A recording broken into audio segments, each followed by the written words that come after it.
ఇప్పుడు బహుళ స్క్లెరోసిస్ గురించి స్పష్టమైన సమాచారం లేకపోవడం వల్ల మీరు నిరాశ చెందుతున్నట్లయితే మీరు ఒంటరిగా లేరు. నిజంగా నా కార్యాలయంలోకి అడుగుపెట్టే ప్రతి ఒక్కరూ చివరికి బహుళ స్క్లెరోసిస్ను పూర్తిగా తొలగించుకోవడంలో విజయవంతమయ్యేవారు. వారందరికీ మొదట్లో ఈ నిరాశలు ఉంటాయి. మళ్ళీ నేపథ్యం చెబుతున్నాను. నేను పేగు రుగ్మతల్లో నిపుణుడైన శస్త్రచికిత్స వైద్యుడిని. నా ప్రాక్టీస్లో వాపు రుగ్మతలతో చికిత్స చేస్తాను.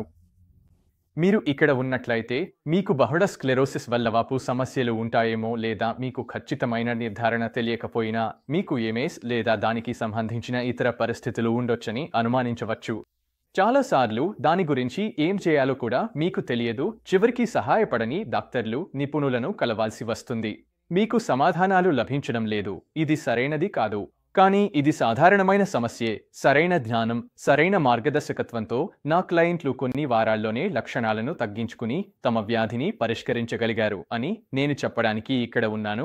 నా సాధారణ క్లయింట్ అనేది బహుళ స్క్లెరోసిస్ వంటి వాపు సంబంధిత రుగ్మతల వల్ల అసాధారణ లక్షణాలు అనుభవిస్తున్న వ్యక్తి. ఈ వాపు మొత్తం శరీరాన్ని ప్రభావితం చేస్తుంది కాబట్టి వారికి క్రింది లక్షణాల్లో కొన్ని కలిగి ఉండవచ్చు.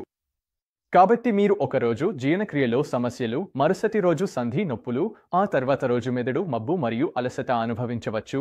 ఇలా ఈ జాబితా కొనసాగుతూనే ఉంటుంది. అలాగే వారికి చర్మంపై దద్దుర్లు, పొడి కళ్ళు, వెన్నునొప్పి, ముట్టడింపు, జుట్టు రాలిపోవడం వంటి లక్షణాలు కూడా ఉండవచ్చు. సాధారణంగా డాక్టర్ను కలిసిన, పరీక్షలు చేయించుకున్న, మందులు వాడినా ఈ సమస్యలను పరిష్కరించడానికి నిజమైన ప్రణాళిక ఏదీ ఉండదు. నా కొంతమంది క్లయింట్లకు వారి మల్టిపుల్ స్క్లెరోసిస్కు ఎలాంటి పరిష్కారం లేదని, మీరు దాన్ని సహించుకోవాల్సిందే అని చెబుతున్నారు.